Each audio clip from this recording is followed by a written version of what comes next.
প্রথম এবং দ্বিতীয় বিশ্বযুদ্ধে জার্মান বাহিনীর অন্যতম প্রধান অস্ত্র ছিল ইউবোটস। ইউবোটসগুলি হচ্ছে এক ধরনের ছোট আকারের সাবমেরিন, যা জার্মান বাহিনীর প্রতিপক্ষের যুদ্ধ জাহাজ এবং বাণিজ্যিক জাহাজগুলো ধ্বংসের কাজে ব্যবহার করে। সাবমেরিনগুলো এতটাই কার্যকর ছিল যে দ্বীপরাষ্ট্র গ্রেট ব্রিটেন ইউবোটের আক্রমণে প্রায় দুর্ভিক্ষে নিপতিত হয়েছিল, কারণ মিত্রশক্তির কোনো জাহাজ রসদ নিয়ে ব্রিটেনে ঢুকতে পারছিল না। ইউবোটসগুলোর ধ্বংসাত্মক রূপের প্রধান কারণ এগুলোর অবস্থান নির্ণয় করা ছিল প্রায় অসম্ভব। নাৎসি বাহিনী সকল মিলিটারি অপারেশনের গোপন তথ্য আদান প্রদানে এনিগমা মেশিন ব্যবহার করত। এনিগমা মেশিনে তথ্য স্থানান্তর হতো মোর্স কোডের মাধ্যমে। এটি দেখতে অনেকটা টাইপরাইটারের মতো, কিন্তু এর দুই সেট কিবোর্ড ছিল। প্রথম কিবোর্ডে একটি অক্ষর চাপলে দ্বিতীয় ল্যাম্বোর্ড কিবোর্ডে এনক্রিপ্টেড হয়ে ভিন্ন একটি অক্ষর ভেসে উঠত। একটি এনিগমা মেশিনে এনক্রিপশনের জন্য দৈনিক 150 মিলিয়নটি ভিন্ন ভিন্ন সেটিং করা যেত। এনিগমা মেশিনে একটি অক্ষর চাপলে 3টি রোটর ঘুরত, যা সার্কিটকে সম্পূর্ণরূপে পরিবর্তন করে ফেলত। তাই একই অক্ষর চাপলেও ভিন্ন একটি অক্ষর ভেসে উঠত, ফলে এনিগমা কোড ব্রেক করা প্রায় অসম্ভব হয়ে পড়েছিল।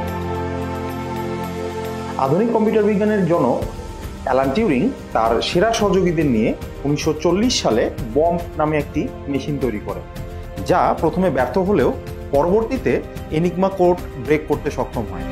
ফলে নাৎসি বাহিনীর গোপন অপারেশনের তথ্যগুলো ব্রিটিশরা আগেই জেনে যেতে থাকে। ইতিহাসবিদরা তথ্য উপাত্তের ভিত্তিতে বলেছেন, অ্যালান টিউরিং যদি এনিগমা কোড ব্রেক না করতেন তাহলে দ্বিতীয় বিশ্বযুদ্ধ কমপক্ষে আরও 2 বছর চলত এবং আরও 1,40,00,000 লোক মারা যেত। এমনকি যুদ্ধের ফলাফলও উল্টে যেতে পারত।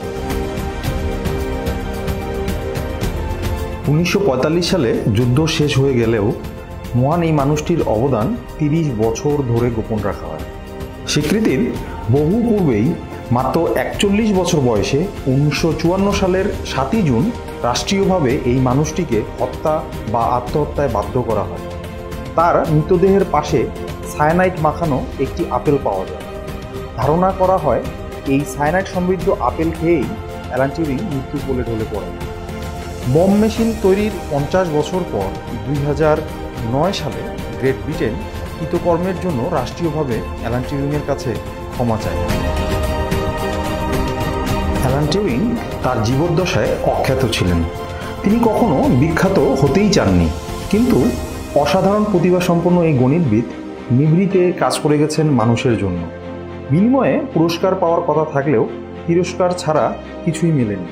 এজন্য তিনি কাউকে দোষারোপও করেননি। অভিমানে নিজেকেই নীরবে সরিয়ে নিয়েছেন চিরতরে।